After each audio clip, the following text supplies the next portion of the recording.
Welcome to another edition of Bardo's Breakdown. I'm your host, Stephen Bardo. Had a little technical difficulty there starting off the show, so now I'm here with you. Hope you guys doing well. Happy belated Mother's Day to all you mothers out there. Hope you guys felt special. I went down to Carbondale with my brother and sister and my son, my youngest, and we did our best to make mom feel special. So it was a great day, great weekend. Hope you guys had similar fun with your families and moms and the like over Mother's Day weekend. I'm gonna give you guys a hint. I've got a former Washington Huskies great that I'm going to interview for the show today. And I'm also give you some updates on the portal that are kind of interesting, Big Ten related. So it all makes sense when I break it down. But thanks for tuning in. Make sure you guys go to bardostribe.com, BARDOS tribe.com, and get your free copy of Triple Threat, Stephen Bardo's Guide to Basketball Terminology. Fun guide using hip hop and jazz references. Some of the things you'll recognize that I say on the air, you'll be able to pick it up with this guide. It also signs you up for the newsletter, and you definitely want to be a part of that because these platforms are shifting a little bit, and the ability to contact you guys is paramount for me in not only growing the channel, but giving you guys some additional information that I think you guys would find very helpful. Also, like, share, and subscribe to Bardo Media on YouTube. Meta is changing what you can do with third-party apps in terms of going live on multiple platforms. I'm not sure I'm going to be able to do that. So I'm pushing all the people that love Bardo's Breakdown, who've been rocking with me for years. Please go to Bardo Media, subscribe to the channel, like and share the content. And if you know of people that would like this type of content, college basketball, in particular Big Ten basketball content, please let them know so they can go over and join the community. All right. I think that'll do it for the Bills. Let's get into the portal update. Now, this is one that shocked me a little bit, ladies and gentlemen. A.J. Hoggard of Michigan State reportedly offered $800,000 in NIL package from Vanderbilt. And so if you guys remember, Vanderbilt's new coach is Mark Byington. He was a former James Madison coach that they went into East Lansing, did James Madison, and beat Michigan State. I believe it was in overtime in the first game of the season. James Madison also beat Wisconsin in the first round of the NCAA tournament. So Mark Byington is quite familiar with Big Ten personnel, and offering A.J. Hoggard $800,000 out of the portal is I think is a factor of timing and need. So it looked like the players like A.J. Storr, like Chucky Hepburn, some of these guys that went early in the portal seem to have an advantage. But I'm going to talk to you about A.J. Hoggard and another player after him that their timing is impeccable because the numbers that they're getting they're a little bit shocking to me. I have to admit, A.J. Hoggard is a really good player. I never in my wildest dreams thought he could get an $800,000 offer in NIL money, but that's the nature of the business right now. That is the need that Vanderbilt has, and A.J. Hoggard being one of the better players in the portal left, he's going to be able to command a certain dollar figure, especially if a lead guard is desperately needed from these schools that are entertaining, trying to bring him in. AJ's choice is right. I think it was 3 or 4 days ago, he listed Florida, Georgia, Vanderbilt, Washington, and USC. So it's kind of interesting that Washington and USC both will be entering the Big Ten. And if A.J. Hoggard will be a part of one of those programs that will come back into Big Ten arenas, and it'll be interesting if that happens to see the reception and the fan love or the fan hate that he receives. But very interesting to me that AJ would consider Washington and USC as well, because I think I saw something where Coleman Hawkins, out of respect to Illinois, if he does not keep his name in the NBA draft, is going to look for a school that's outside of the Big Ten. I think that's a gentleman's agreement. That's old school. I like Coleman for doing that. I wouldn't be upset if he went to another Big Ten team, actually, because I'd like to see him play on a consistent basis. But Interested to see where these players go. And AJ Hogard, now, being sought after from these very good programs, two of which will be in the Big Ten Conference this upcoming season, will be interested to see. I'll also be interested to see if these other programs can offer AJ Hogard 800,000, similar to what Vanderbilt's doing. I know one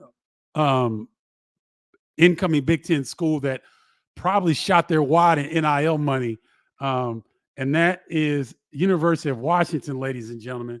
Great Osabor from Utah State follows Danny Sprinkle to Washington. He's going to get $2 million, y'all. $2 million in NIL money. Great Osabor, 6'9" forward, very talented, was a Mountain West MVP this past season. What did he average? 19 points, 9 rebounds, and 3 assists. Had really good numbers in a very, very competitive conference. So by comparison, this year's 30th pick will make $2.5 million. Isn't that something? And so now, ladies and gentlemen, you're starting to see the economics now that the NCAA did not want people to see. They didn't want people to see this, because now if you've got a guy in Great Osabor who didn't even put his name in the NBA draft, and yet he's able to command low first-round draft pick money by staying in college basketball, that's how much money is in college basketball. And so for the people, I told you guys I'm your therapist with this NIL stuff. And I know people will be, they'll be like, oh my God, this guy's getting $2 million a year. That's how much money is involved in college athletics, guys. So I didn't know that Washington had $2 million total in NIL funds, let alone just to give it to Great Osabor. So this is an indication, ladies and gentlemen, that programs, especially in the SEC and the Big Ten Conference, if you're not generating millions of dollars in NIL money opportunities, you're not going to compete, because you're not going to have access to the best players. So these are interesting developments in this ever-changing landscape of college basketball, to where AJ Hogard can get an offer of $800,000 from Vanderbilt, and Great Osabor from the Mountain West Conference can go to Washington and get $2 million. I mean, it's need, and it's fit, need, and what's available. Has Vanderbilt not gotten a lot of transfers? I didn't check that before we came on this today, so I'm not exactly sure what that situation looks like. But seeing Hogard getting offered $800,000 and Great Osabor getting $2 million, what would the Flying Illini have received in NIL money? Think about that for a second. What would the 2005 Fighting Illini team that reached the national championship game, what would D. Brown have garnered? Luther Head and Darren Williams. They would be very wealthy young men if NIL was around. Now, the dollars probably wouldn't have been as high, but it would have been comparable to today's dollars. So I smile, because I love the fact that AJ Hogard is getting this offer. I love the fact that this young man, Great Osabor, who now I'll be able to cover, now that he's going to be a Washington Husky, it's going to be fascinating to see if he gets targeted more than other guys, based on the fact that this number has been floated out there that now is public information. It'd be fascinating to see what happens with that. All right. And then another portal news, Bronny James from USC, who was going to be in the Big Ten Conference coming up, is electing to keep his name in the draft. Now, people are like, why is he doing this? His numbers don't indicate that he's an NBA player. It has nothing to do with that. LeBron James wants to become the first father and son duo to ever play in the NBA. That's it. That's another notch in LeBron's legacy, his impact on the league. First, he's an all-time leading scorer. I believe he might be the all-time playoffs leading scorer now. He's going to be in his 20th season next season. And it'll be fascinating because now that Bronny will keep his name in the draft, LeBron has some leverage over some of these NBA franchises because everybody in the NBA knows the worst kept secret. Whoever drafts Bronny has a chance to attract LeBron. So will we see a Lakers organization use a second round pick? Or will we see, I don't know, Cleveland? I could see LeBron entertaining a return to the Cleveland Cavaliers because let's face it, LeBron probably has 1 or 2 good seasons left, even though he put up really good numbers this season. So Bronny's going to stay in the draft because he's just a package deal with his father. And I don't see anything wrong with it. I mean, if your dad is going to go down as one of the best to ever do it, why not get your foot in the door and get an opportunity to be drafted, get on a team for a year or two while your dad's influence is still very strong and work your way into an NBA player. He's got athleticism. He can shoot the rock. He's a above average defender. So can he get into a situation where he can get a year or two in the NBA, develop his skill set? Even if he doesn't, he can go overseas and play and still make money. So I just thought that was a situation that I just wanted to update because there was some excitement when USC and UCLA agreed to join the Big Ten. I know that I talked to some people at the Big Ten Network that they were very excited about the fact that Bronny James may be playing in the Big Ten Conference. So that doesn't appear to be the case any longer. And so USC will move forward without the possibility of Bronny James returning. All right. Now, the next portion of this show is going to be an interview that I did with my main man, Eldridge Recasner. Eldridge was a former Washington Huskies great. He played around the same time I did. He used to kick Gary Payton's behind when he was a Washington Husky and Gary Payton was an Oregon State Beaver. He got his number about 5 out of 8 times. This guy played in the NBA for 8 seasons, and he gives a nice perspective, an insider perspective for what Big Ten fans can expect when you go out to University of Washington and travel to go follow your teams, because there will be Big Ten fans that follow their programs.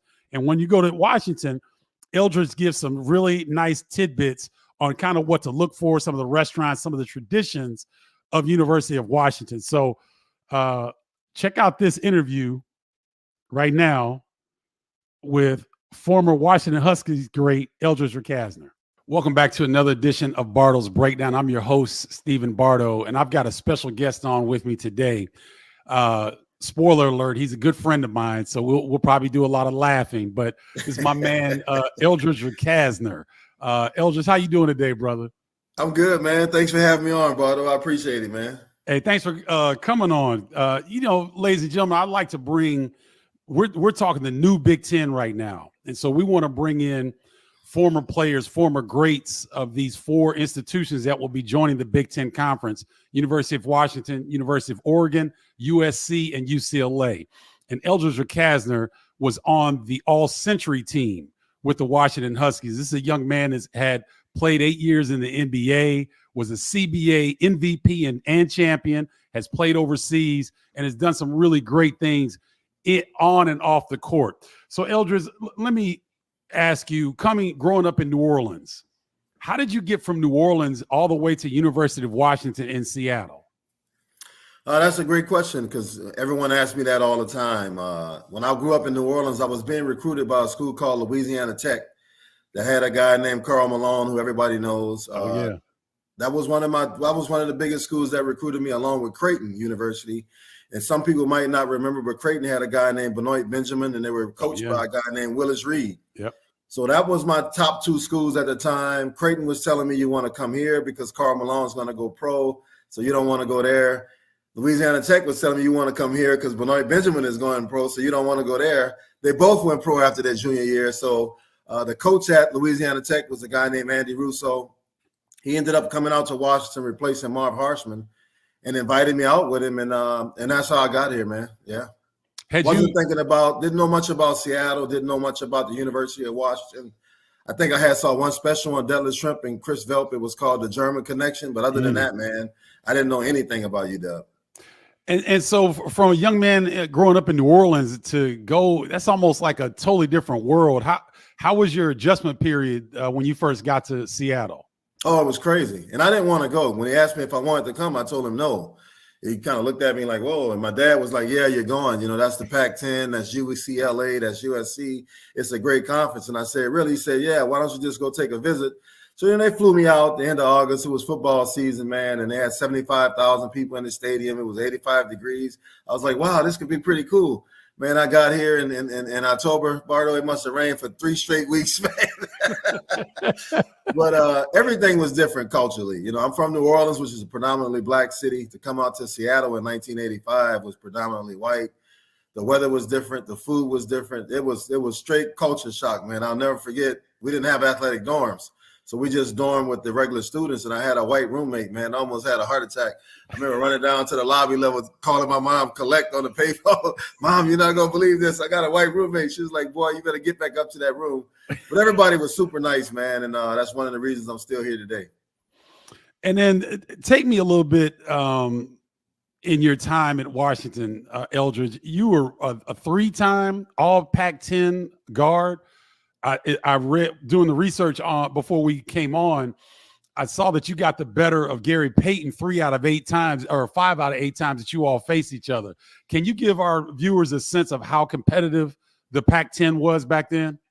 Oh, it was big time, man. I mean, you know, obviously the biggest school at that time was UCLA. You know, you were still kind of fresh off the John Wooden era. You know, I think Walt Hazard was the coach for my freshman year, but, you know, just that first time you walk into Pauley Pavilion and you see all the banners, man, and the retired jerseys of Kareem and Walt and all those guys. This is like, wow, I can't believe I'm in UCLA, you know, but UCLA had Reggie Miller at the time. Cal had Kevin Johnson. Oregon State obviously had Gary Payton.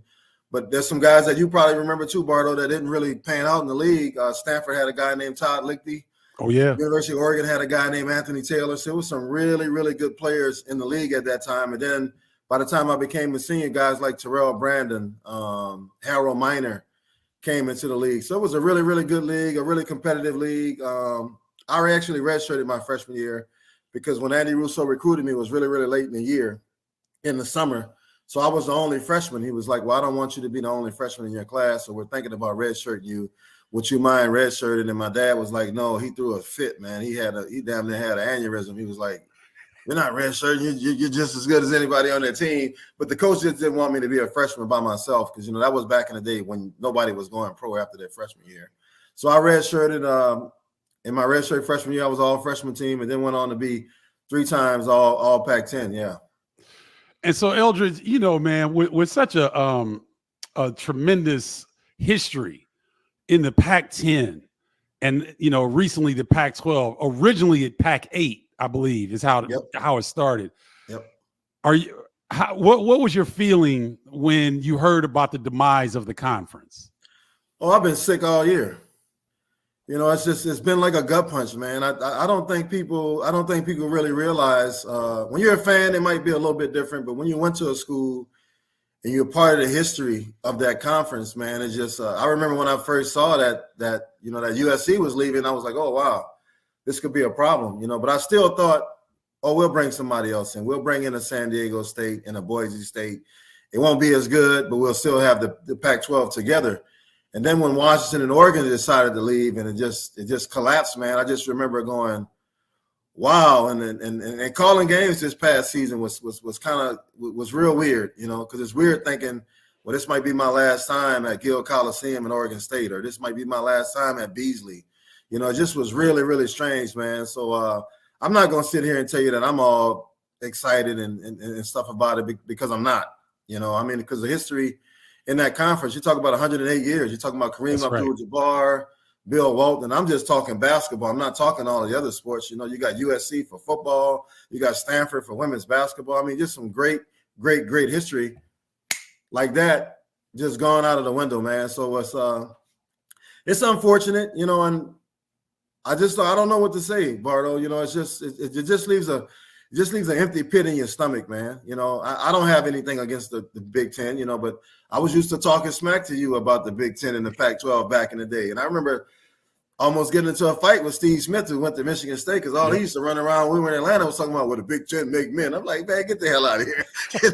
You heard all that crap all the time, man. But I think, looking back, I think the mistake we made as a conference is the Pac-12 network never partnered with an ESPN or a Fox, so nobody saw us. All the folks that are probably watching your show, they probably have no damn clue to who the hell I am, man. They probably didn't see me on the Pac-12 network. Good point. Just like I think I'm just as good as any other analyst out there. I thought our teams were just as good as any other teams out there. But it's like when somebody see you on TV all the time, they automatically associate that with being good. Now, I'll give you an example, and it's going to piss off the Notre Dame people. But Notre Dame is one of the most overrated sports institutions, I think, in the country. But they're on TV all the time. They got their own contract, so people think, oh, you're at Notre Dame, you must be great, you must be fantastic. But you look at the University of Washington this year, 3 guys drafted in the first round. I think the conference just absolutely killed it, man. Washington was in the national championship game for football, so there's some elite sports being played out here, and I think that's going to probably be the most eye-opening thing for people when they see UW, Oregon, USC, and UCLA. And not only that, I think Indiana picked up 3 guys from the Pac-12. And when they see Miles Rice and they see Umar Barlow and they see Caden Carlisle play, they're going to be like, wow, these kids got game. Yeah, man. So it's really a sad feeling. I don't know what it's going to be like next year if I do have an opportunity to call some games with whoever it is. It's just going to be weird because for the last 10 years, I've been on the Pac-12 network. And I think the most special thing about it, Bardo, and you know this because you went to Illinois, so you get a chance to call Big Ten games. You know more about the conference than anybody else. Yep. So you're going to talk the programs up because you know them, man. Yep. I mean, when we had outside people come out here, they didn't know our schools, so they didn't know the history. But just to have that feeling of talking up not only your school, but the conference was amazing for me, man, because I thought the former Pac-12 guys that were analysts did the best job with talking about the schools, without a doubt. Ladies and gentlemen, you're watching Bardo's Breakdown. I'm on today with Eldridge Recasner, former NBA veteran, former CBA MVP and league champion, current college basketball analyst with the Pac-12 network and soon probably with networks like the Big Ten Network and Fox as well, because he'll be one of the analysts who will be representing the schools that are coming in from the Pac-12. And this is why I wanted to have him on, because Eldridge calls it like it is. He doesn't sugarcoat anything. That's why I wanted him on. All right. So let me switch and start to ask you specific questions about the University of Washington, so that our viewers can be a little bit more well-versed in what to expect from the Washington Huskies when they see them play, and when hopefully Big Ten fans go out to Seattle to support their programs, but to also get to experience University of Washington from the ground, because you're not going to find very many campuses that are as beautiful, in my opinion, as the University of Washington. That football stadium, Eldridge, when you can pull up your boat, you can tailgate or you can boat gate. Get out and go to the football game. Are you? Can you explain to our viewers how special the University of Washington is in terms of the university itself? Yeah, I'll start with the football stadium since you mentioned it. Out here we call it the greatest setting in college football, because I really think it is. It's right on Lake Washington. As you said, you can tailgate, drive up with your car, or you can boat gate, drive up with your boat. Now, I think there's maybe one other stadium in the country that you can do that to, but it's just absolutely gorgeous, man. And of course, Heck Edmondson Pavilion is one of the oldest buildings around, but in 2002, I believe it is, they did a remodel on it. It holds 10,000 people. It's right next to Husky Football Stadium.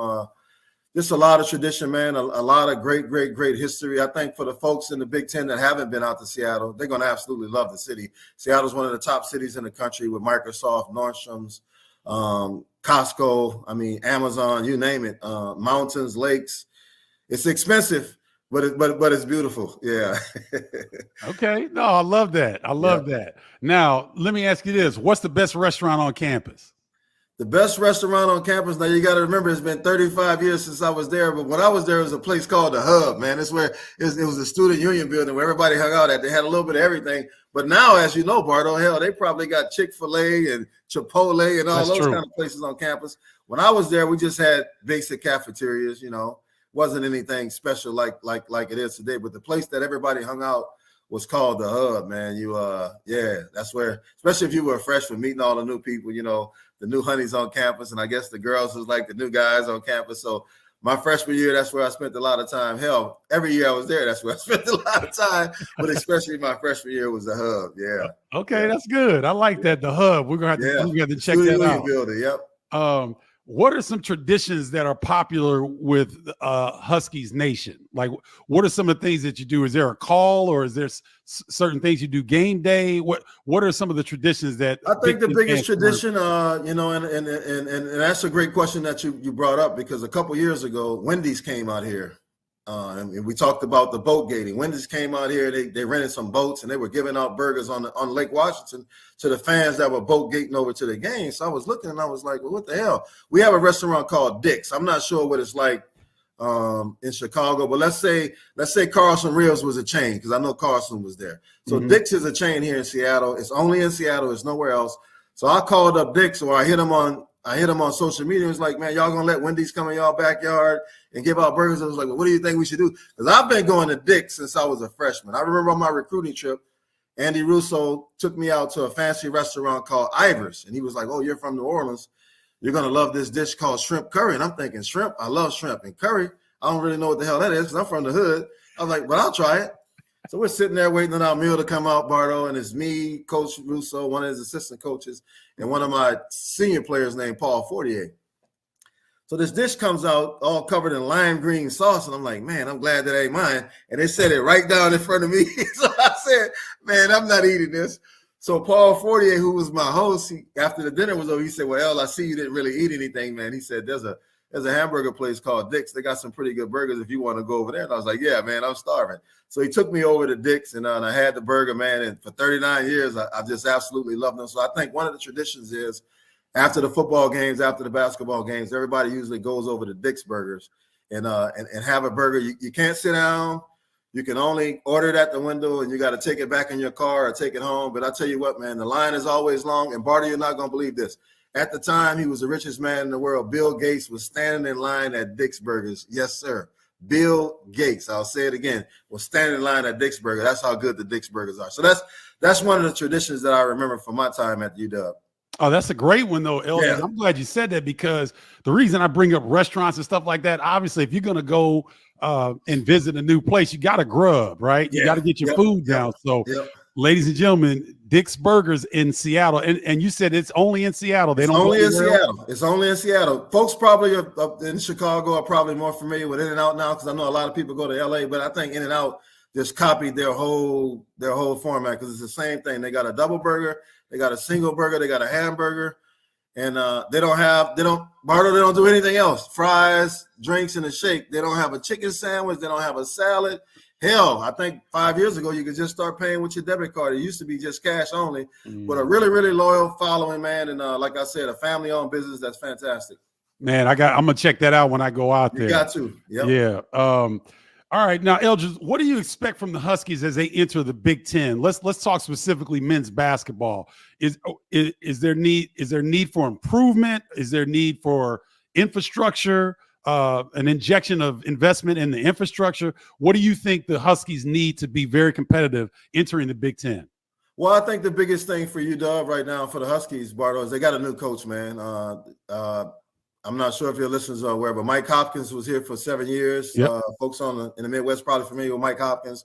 22 years with Syracuse and Jim Boeheim. He got the job out here at the University of Washington 7 years ago. He was let go. A new coach is in place, a guy named Danny Sprinkle, a younger coach. Yep, Utah State. So it's going to be interesting to see what he can do, because you know, and all your listeners know, in this NIL area in the transfer portal, you're going to have a new damn team almost every year, man. So UW is going to have a new team. As far as my knowledge goes, I think they have 3 or 4 guys back, of which 2 played this past year. Okay. Everybody else is gone, either due to graduation or the transfer portal. We had our best player was Keon Brooks, who transferred from Kentucky, Xavier Wheeler, who transferred from Kentucky. Those were the top 2 players. Both of those guys, their eligibility is done.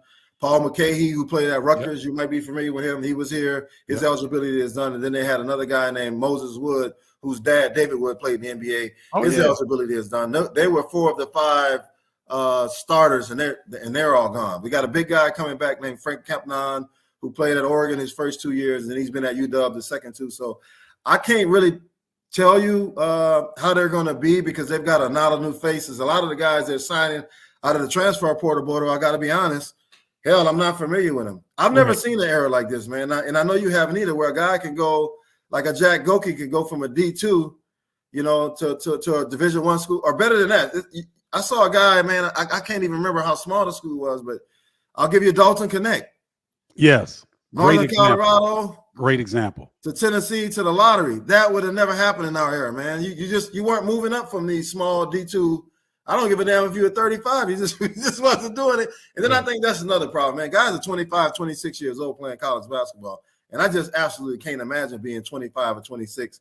Hell, I'd have been a first-team All-American, too, if I could have stayed in college that damn long and played. Yeah, exactly. And you're playing against 18 and 19-year-olds. Oh, man, you're playing against kids. It's a huge, huge, huge difference, man. I agree. So I can't really tell you, Bardo, how good they're going to be because I'm not familiar with some of the players that they're picking up. But I will say this. Danny Sprinkle was at Montana State. He left there. He had to rebuild the whole entire team. He had 0 points returning when he went to Utah State, and they won the Mountain West and made the tournament. Obviously, they got crushed by Purdue, but they won the Mountain West Conference. So all I can say, man, is I think it's gonna be challenging the first year. I'll just put it like that. There's one kid that's left out there, Grant Osabor, great Osabor, hasn't committed anywhere yet. I know Danny Sprinkle is hoping he can get him, but he's got some stiff competition. I saw he was visiting Kentucky. I think he was visiting Louisville. I think he was visiting Kansas and UW. So it'd be interesting to see if they can get him. At least they'll have a nice base player to build everything around because right now they're in a total rebuild situation. Yeah, Danny Sprinkle comes highly recommended in terms of being one of the better young coaches in all of college basketball. So that was a great get for you guys at Washington. Is there anything else that you want to share with us, Eldridge, that Big Ten fans need to know about as they're going to visit Washington or when the Huskies come to their venues? Is there anything that these Big Ten fans should know? I think since the Big Ten is, you guys got so much history, so many great programs. You're in a hotbed for basketball. I think all that area that the Big Ten is made of love. I think they're going to really come out here and really like Heck Evanston Pavilion, man, because it's an old arena, but it's absolutely gorgeous. I think it's 10,000, but you're right there on top of the court. I think when they come to UW and they see because I know it's going to be rocking. The first time Illinois comes, the first time Indiana comes, the first time Michigan, because that's all people are talking about. Oh, man, Indiana's going to be here. Michigan is going to be here. Illinois is going to be here. So everybody's excited because it's some fresh blood for the fans. Now, while I'm sitting here pissed because the Pac-12 is gone, the fans are like, well, hell, they're used to seeing you guys on TV all the time. So they're believing the hype or whatever the hell it is, because for me, it's a little bit of hype. But they see Illinois and Michigan and Purdue. They see all these teams on TV, Indiana on TV all the time. So they're thinking, man, it's going to be crazy when they come here. So I think folks are going to come. Like you said, the University of Washington is top 5 campus in the country, in the world, hands down. And I think when they see the campus, hopefully it's not raining when they come. But if it's during basketball season, it's probably going to be. But I just think they're going to appreciate the history and the tradition of the University of Washington that's been around since the 1800s, man. And when they see Heck Ed, and especially if Danny Sprinkle could get it cracking, like Lorenzo Romar had it cracking, man, the crowd comes out, and it's one of the most fun places in the country to play. Ladies and gentlemen, that's Eldridge Recasner, college basketball analyst with Pac-12 Network, former NBA great, former University of Washington All-Century team. Eldridge, thanks so much for joining me this afternoon. Thanks for having me, Bardo, man. It's always a pleasure to see you, man. And I can't wait to talk some smack when Illinois plays Washington, man. Hopefully you get a chance to come out and call the game, man, because I doubt seriously if I come out that way. But I know you'll probably be out this way, man. I love to see you. I know you got your food thing. So if you do come out, I'll definitely take you to Dick's and Ivers and some of the places that Seattle is known for, man. But always good seeing you, Bardo. Thanks for having me. All right. Thanks a lot, Eldridge. Appreciate it. That'll do it for this edition of Bardo's Breakdown. That's why you got to come and check back with us on a regular basis because you never know. All right, guys. That's why I wanted to bring Eldridge Recasner on in an interview, recorded interview format, but he's a fun guy. He tells it like it is. And I thought he gave some pretty good information and background about the University of Washington. So I hope you guys enjoyed that. Appreciate your patience and sticking around and your comments. So let's get to them today.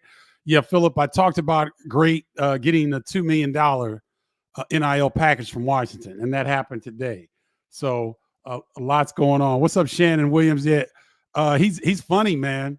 Shannon, he's a storyteller. I hope Big Ten Network, Fox Sports, NBC, everybody that's covering the Big Ten Conference, I hope they pay attention because Eldridge is a very, very good analyst. He's a funny dude. He's a great brother, man. Glad to call him a friend of mine. If gets to call any more Washington games, he will love the Big Ten venues. They're second to none. Yeah, Joseph, I think he understands that because he's a big college basketball fan. You know, he does his research similar to like we do when we're getting ready to call games. He sees the Big Ten venues and how passionate the fan base are in this part of the country. Let's see. Fly line, I fly. I don't really want to get into the Terrence Shannon thing. There's been some.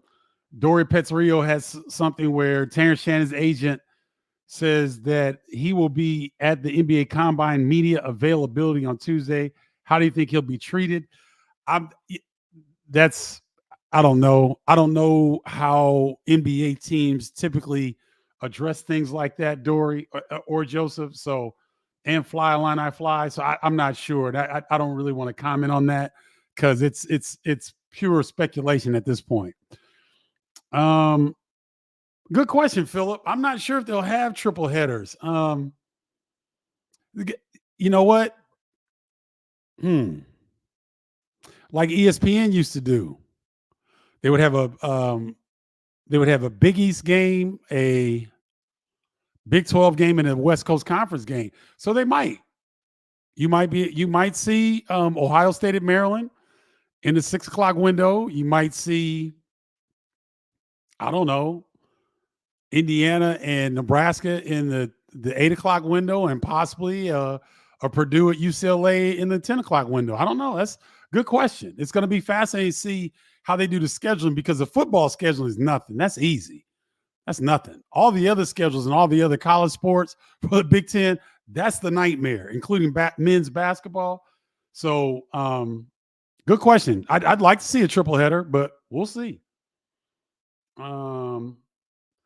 Yeah, flying a line, I fly. Jameer Watkins is from Florida State, outstanding wing, and he's the number one available player in the portal currently, 6'7", and you know he's going to play defense. He played for Leonard Hamilton at Florida State.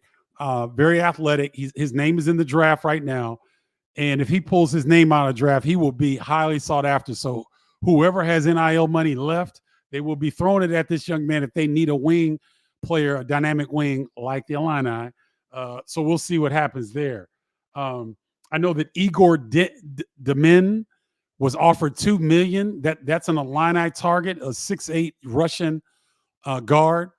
He was offered $2 million reportedly from BYU. So this is a Illini target, and the timing of these transfers and whatnot, and the need to fill a void has become paramount. So that's why you're starting to see these numbers start to fly around. Danny Sprinkle is Washington's coach. Curtis Dietz. I just figured out that was you, Curtis. That's your handle on YouTube. Thanks for tuning in, my man. Yes, Danny Sprinkle came in from Utah State. A big reason why Great Osabor just signed and committed today to Washington for a $2 million NIL package. I did not stutter. I did not mess up what I just said. $2 million NIL offer for Great Osabor. Go get your money, young fella. What's up, Chef Brian X? Bro, I heard your son got injured in the game against Mac Irvin Fire, if I'm not mistaken. I know your son is on Mean Streets. And ladies and gentlemen, Chef Brian X's son is I think he's a top 100 player. He's ESPN top 100 in the country. So, Chef, I know you sent me some stuff about your son. I know he's a baller, and I hope that he's not seriously injured because I saw a clip or something that he went down against when he was playing for Mean Streets against the Chicago Fire. So I hope he's doing better. Hope he's feeling better. Good to see you, and thanks for always for your support, man. I really appreciate it. Oh, what's up, Andrew? Yeah, I'd have been in a foreign. Yeah, I don't know if I'd have been in a foreign. I probably would have stuck with that Toyota Corolla, that used Toyota Corolla, because you always want to stay below the radar. But who knows what would have? I know one thing. I would have been eating good. I know that. What's up, Andrew? Unfortunately, gambling betting is the next horizon. Sad but true. That's already here, Andrew. The gambling betting is full blown.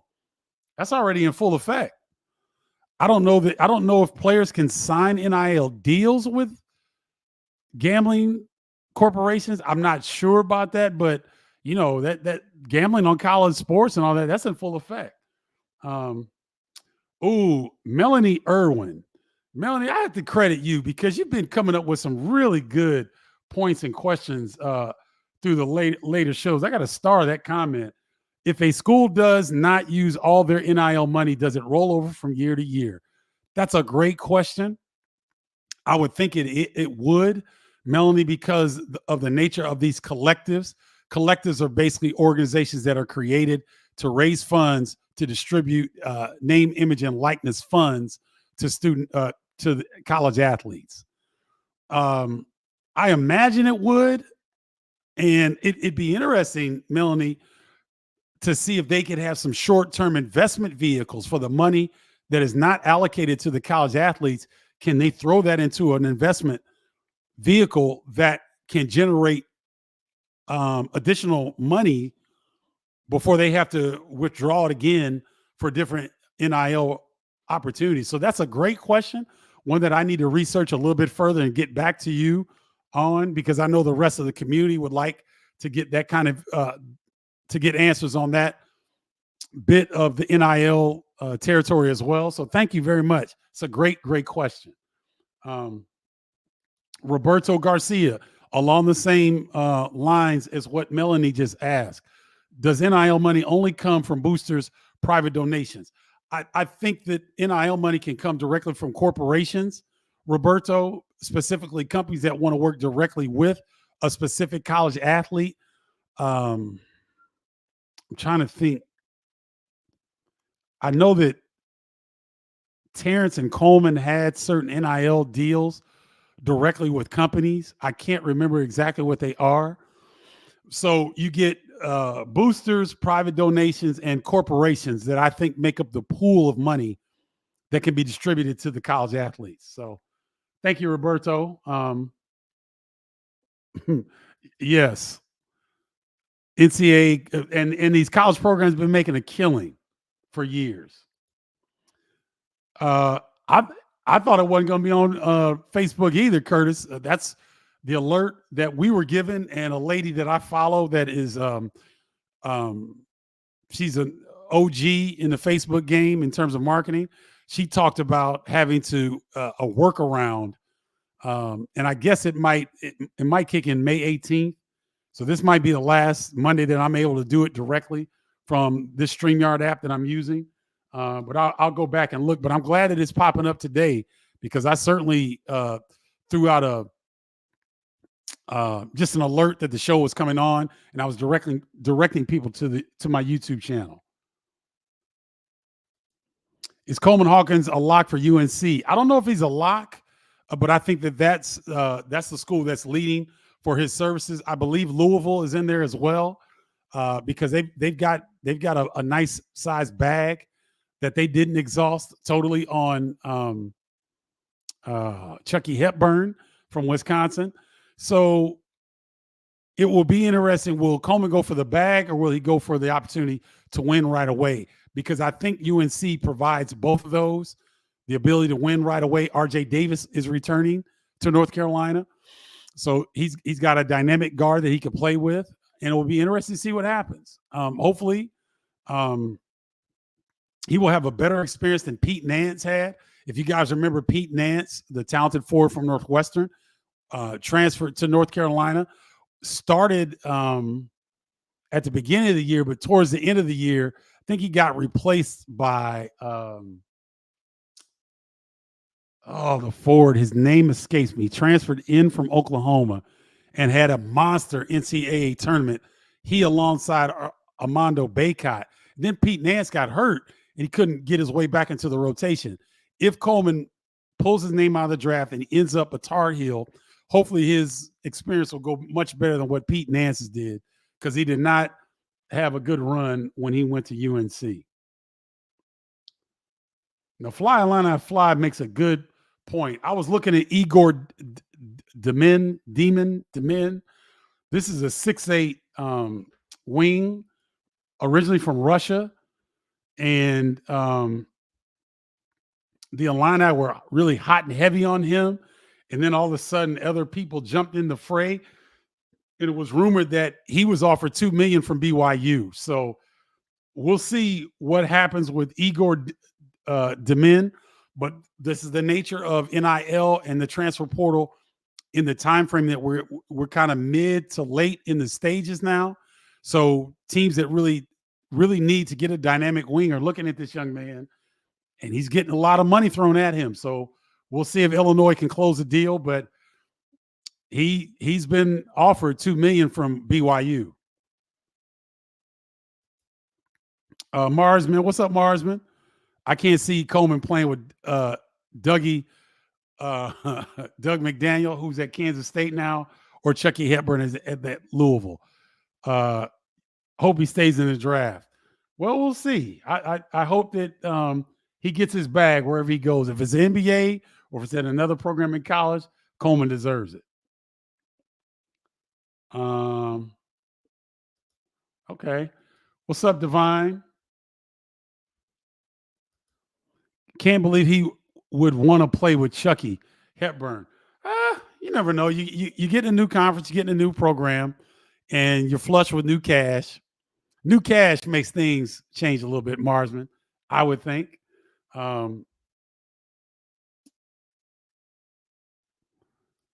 Joseph Hayden says he'd rather have Coleman over Big Z. Big Z, I think, is already committed to Arkansas. I think he's going to follow Cal to Arkansas. So I think that's a done deal, Joseph, but we'll see. Yeah, Philip, I saw this. Lisa Bluter, head coach at Iowa, retired today. I think she saw the handwriting on the wall. When you have Caitlin Clark, you know Lisa Bluter at the end of this season was probably exhausted. You have 2 runs to the national championship game, and the media exposure, all the requirements, all the security, all the stuff that they had to do around Caitlin Clark. Coach Bluter is probably exhausted. Maybe wants to take some time off. Maybe she just wants to step away from the game. Who knows? But she had a hell of a run. So congratulations to Lisa Bluter on her retirement from the Iowa Hawkeyes. Oh, okay. Coleman, according to Curtis Dietz, had a Raising Cane deal. Okay. So in that sense, Roberto and Melanie, when you're asking about NIL collectives, in that scenario, I don't know if they have to work through a directive to get access to Coleman directly, or can they go to Coleman directly? I'm not clear on that. I need to be more clear on that. But thank you, Curtis, for bringing up the fact that Coleman did have a direct deal with Raising Cane.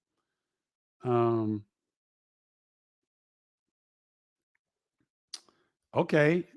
Connor Berkey says, with all the big man additions Arkansas is making, could we possibly Big Z decommit and reunite with it? No, I doubt it. Twin brothers, do they always want to play together? Maybe. Or sometimes they want to strike out on their own and create their own way. We'll see. But I wouldn't get too high about that. Thomas Brooks. Let's see what Thomas is talking about here. Big Ten basketball travel. Thursday at UCLA, Saturday at USC. Game for Illinois in February. I would travel for this type of trip. Keeping the Illini in Los Angeles for three days. Could this happen? Very much so, Thomas, because you're going to have travel partners in college basketball.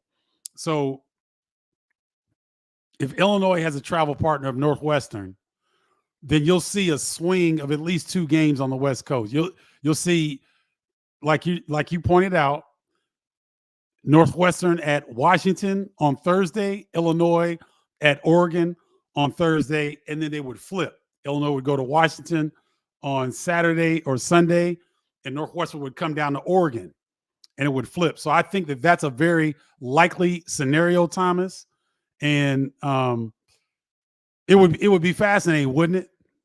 So that if you are going to be Indiana Hoosiers fans or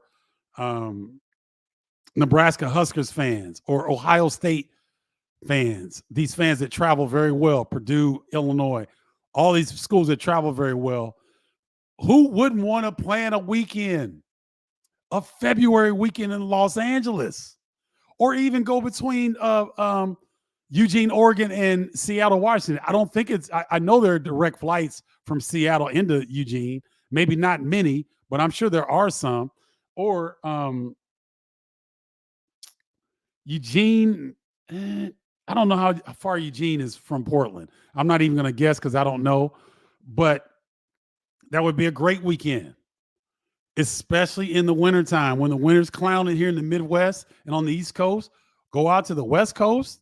Please sign me up. Sign me up.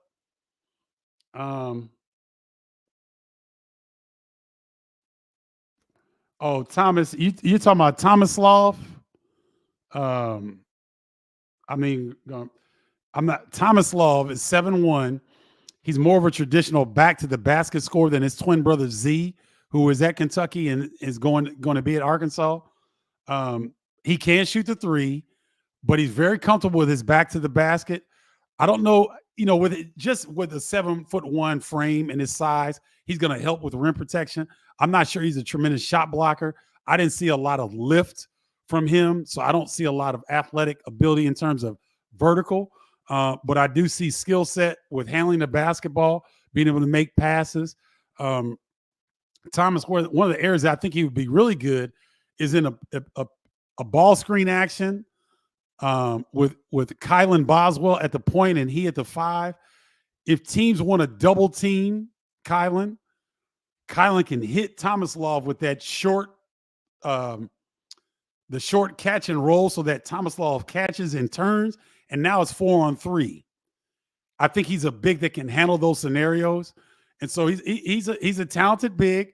I don't know how much of a rim runner he is. I don't think he's very athletic in terms of dunking on guys a bunch or rejecting a lot of shots, but just his frame, the fact he was playing in one of the better leagues in Europe, he's going to know how to play. And I think that the way that Brad Underwood and his staff have really been able to adjust their approach, I think he's a big that they were really targeting that will do very, very well.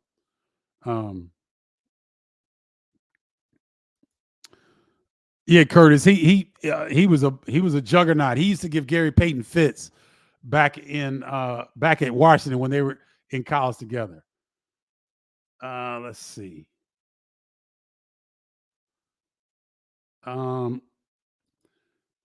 No, has Big Ten announced basketball? No, I'm not aware of any Big Ten teams that have announced any sort of non-conference or conference scheduling, because the conference scheduling is obviously going to come from the conference office, and I haven't heard of anything from them on that as of yet.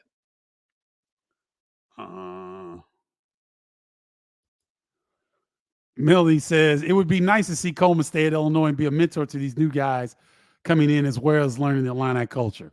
I wish him all the best, whichever direction he decides. Glad to see Underwood at his graduation. Brad Underwood gets it.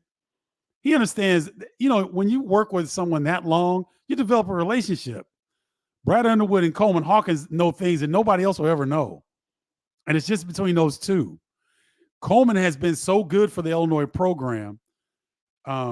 And Brad Underwood understands that when you are present for a day that is so important in Coleman and Coleman's family's lives, that's an investment that will pay dividends for years to come. So good on Brad Underwood and good on Coleman Hawkins. I don't think we'll see this happen, Melanie, but it would be cool to see from a selfish standpoint that Coleman would be back in the orange and blue. Philip says, would you rather have your current schedule for basketball where you play every team 1 and 3 home games and home games, or would you rather divisions have more home games but not? I don't really care, Philip, because every team can't play every other team twice. There's no round robins because the league is too big now. So I don't care how they do it. I really don't. I think that the people of the Big Ten Conference are really going to earn their checks this year, having to schedule these, having to make these schedules with 18 teams in the conference. I don't envy them, and good luck with the scheduling. But I don't really care how it shakes out. Don't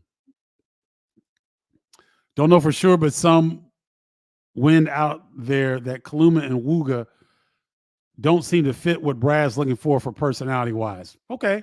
Also, what's a personality test? Heard Brad's been doing personality tests. Fly Illini Fly. Most programs will just run you through a test. They're asking you certain questions. I know that the NBA personality tests sometimes try to trip you up. There's some problem solving involved. They want to know your background. They want to know.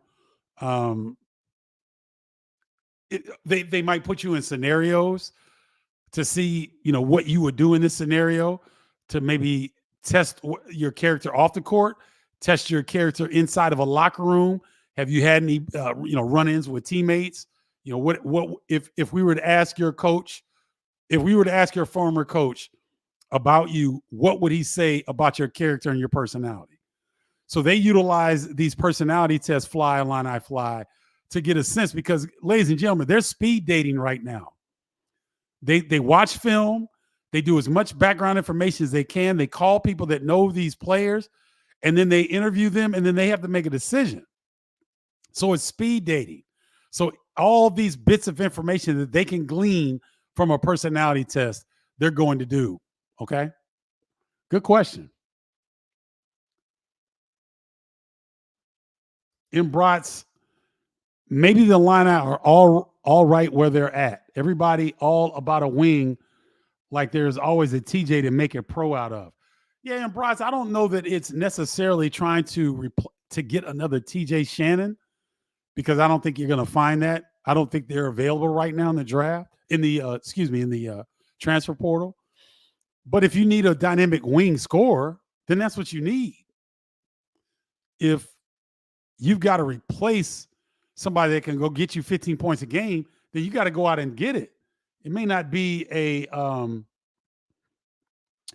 Terrence Shannon, but it could be a Jameer Watkins from Florida State. It could be Chaz Lanier, a guy who had the biggest scoring improvement on all of college basketball last year. He's a second-rated wing. Jalen Wells, who now was in the G League Combine, played so well in the G League Combine. He's now in the NBA Draft Combine, which is taking place right now as we speak here in Chicago. A big 6'8" wing from Washington State can really, really shoot the three shot it at 44% from Washington State this past season. Cameron Christie is another wing that, if he does not take his name out of the draft, will be available. Wooga Poplar, who some say here on Bardo's Breakdown, say that personality-wise not a fit. There's also Jackson Robinson from BYU, and there's DJ Wagner from Kentucky, and Trezarian White. This is the guy that I think this guy's a sleeper. When you are a 20.7 rebound per game average and you shoot 40% at 6'7", I'm surprised that, he's not one that's being talked about highly for Illinois and other Big Ten schools, because he's got the size, he's got the numbers, and he's a guy that could really, I think, help from the wing. So I don't think it's necessarily trying to find the next Terrence Shannon in Brats. I just think there's a need at the wing for a dynamic scorer that Illinois is trying to fill.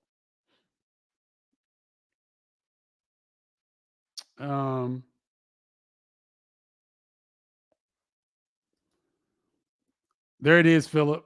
Big Ten has announced opponents home and away, but no schedule as of yet.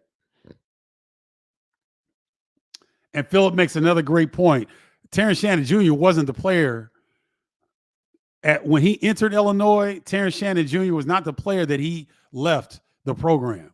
He has really come in and done a fabulous job of developing his game, as have the Illini staff. So very good point, Philip. So you're not just going to get you may not get a ready-made guy that may look like Terrence Shannon, but he could come into the program and develop possibly into a possible NBA guy, or just he doesn't even have to be an NBA guy. He's just got to be a guy that fits in what Illinois is trying to do. That's it.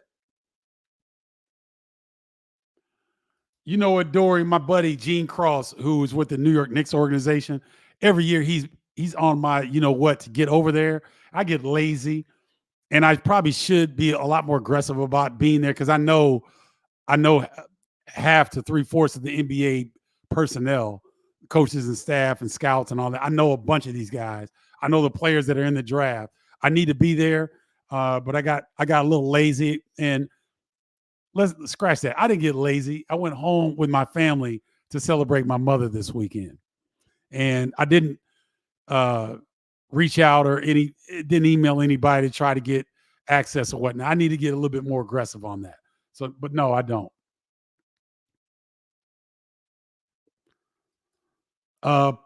Players have contracts already, Joseph. They have 1-year renewable contracts. That's what a scholarship is. It's not a 4-year scholarship. It's a 1-year. It's a series of 1-year renewable contracts. So they are college basketball players already have contracts. Will they have contracts through the schools? There's some talk with this House versus NCAA lawsuit that there's going to be revenue sharing involved for college athletes, and it's so new right now, Joseph, that it's not etched in stone. But I have a feeling that there will be, once these universities are required to have revenue sharing with their college athletes, there will be some sort of contract based on the amount of money that they're going to place into this revenue sharing pool that they will distribute to college athletes.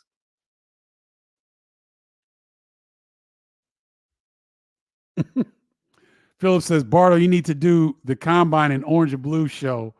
Those players at school that will help them develop. I don't know about that, Philip. I'd have to do a little bit more digging, but that interesting idea there. So remember, guys, let me do a quick recap before we go. A.J. Hoggard of Michigan State was offered $800,000 in an NIL package from Vanderbilt. So if Vanderbilt can drop $800,000 in NIL money, let's not complain about any of these players getting what they deserve, because they deserve it. If A.J. Hoggard did not produce at a level at Michigan State, he wouldn't be getting these offers. Great Osabor, $2 million in NIL money to go and follow his college coach at Utah State, Danny Sprinkle, to University of Washington. So Big Ten fans, we will be seeing Great Osabor for the Washington Huskies. And if he's blinging in the crip line, in the layup line before the game, if he's making it cold in there with diamond in his ring and ice around his neck, well, so be it. But that's where we are, ladies and gentlemen. And then also Bronny James, who was at USC, is keeping his name in the draft. It will not, and so unfortunately, Big Ten fans, we will not be seeing Bronny James grace Big Ten courts like I was hoping to see. So that's a recap of the show. Thank you for Eldridge Recasner coming on and breaking it down for us, what Big Ten fans can expect to see when it comes to what the Washington Huskies will bring to the Big Ten Conference. Thank you guys so much for watching Bardo's Breakdown. Hope you guys had a great Mother's Day weekend. Again, happy belated Mother's Day to all you wonderful mothers out there. You are loved beyond belief. And until next time, holla, y'all.